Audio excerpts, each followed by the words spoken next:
বাবা আমরা সবসময় রাস্তার পাশে দোকান থেকে জামা কাপড় কিনি, মার্কেটের দোকানে যাই না কেন?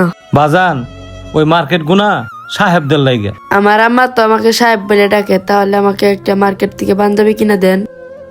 চল বাজান, ঈদ মানেই তো নতুন জামা, সবার ঈদ কি আর একরকম হয়? স্যার, এই পাঞ্জাবিটা কিন্তু আপনাকে সেই মানাবে। হ, পাঞ্জাবিটা অনেক সুন্দর। তয় ভাই এটার দাম কত? ভাই, এটার দাম হচ্ছে 1390 টাকা। 10% ডিসকাউন্ট আছে, 1250 টাকা দিলেই হবে। ভাই এই পাঞ্জাবিটা নামিয়ে দেন তো।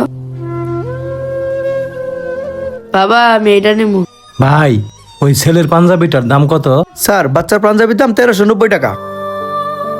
ভাই, ভয় পাওয়ার কিছু নাই, বাচ্চাদের জন্য 45% ডিসকাউন্ট চলতেছে।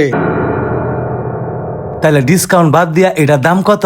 ডিসকাউন্ট বাদ দিয়ে 750 টাকা। এই দেখো, ওইদিকে কাস্টমার আছে। টাকায় আনছি 1000, ভাবছি বাপ ছেলের দুইটা পাঞ্জাবি নিমু, থাক আমার পাঞ্জাবির দরকার নাই। ভাই ছেলেরটা প্যাকেট করে দেন। জি স্যার, আসেন প্যাকেট করে দিচ্ছি। স্যার, এই যে আপনার পাঞ্জাবি। ও স্যার, আপনার পছন্দের পাঞ্জাবিটা নিলেন না? আগে বাবা হন, তারপরে বুঝবেন। সব বাবা নিজের ঈদটা লুকিয়ে রাখে সন্তানের হাসির আড়ালে। বাবা আপনি পুরান পাঞ্জাবি সেলাই করতেছেন, মার্কেটে যে নতুন পাঞ্জাবি দেখলেন ওটা আনলেন না কেন? না রে বাজান, আমার পাঞ্জাবিটা তো নতুনই আছে, একটু সেলাই করলেই পরন যাব, নতুন পাঞ্জাবি আমার লাগবো না। মারে একটু ভালো করে ধর। কিরে বাজান, তুই পাঞ্জাবি কই পাইলি? বাবা আপনি যে মার্কেটে পাঞ্জাবিটা দেখে আসছিলেন এটাই সেই পাঞ্জাবি। তুই কেমনে আনলি? টাকা কই পাইলি? আঙ্কেল ওই সাদা পাঞ্জাবিটা দেন তো আমাকে।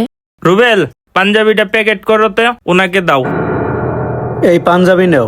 আর টাকা কই? তুমি ব্যাংক নিয়ে আসছো কেন? ব্যাংকের ভিতরে টাকা আছে। ব্যাংকের ভিতরে কত টাকা আছে কেমনে বুঝমু? এই ব্যাংকে অনেক টাকা আছে, আমি 1 বছর যাবতে ব্যাংকে টাকা জমাইতেছি। বাবারে, আমি এই ব্যাংক নিতে পারবো না, তুমি আমার পাঞ্জাবির টাকাটা দাও তো।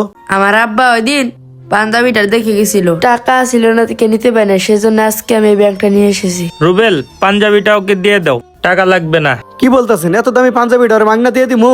আরে ও ওর বাবার প্রতি যে ভালোবাসা দেখিয়েছে, মধুপুর আদম ফ্যাশনের পক্ষ থেকে এই পাঞ্জাবিটা ওকে আমরা গিফট করলাম। নাও বাবা, যাও। বাজান, ঈদ মানেই শুধু নতুন জামা নয়, ঈদ হলো ভালোবাসার নাম।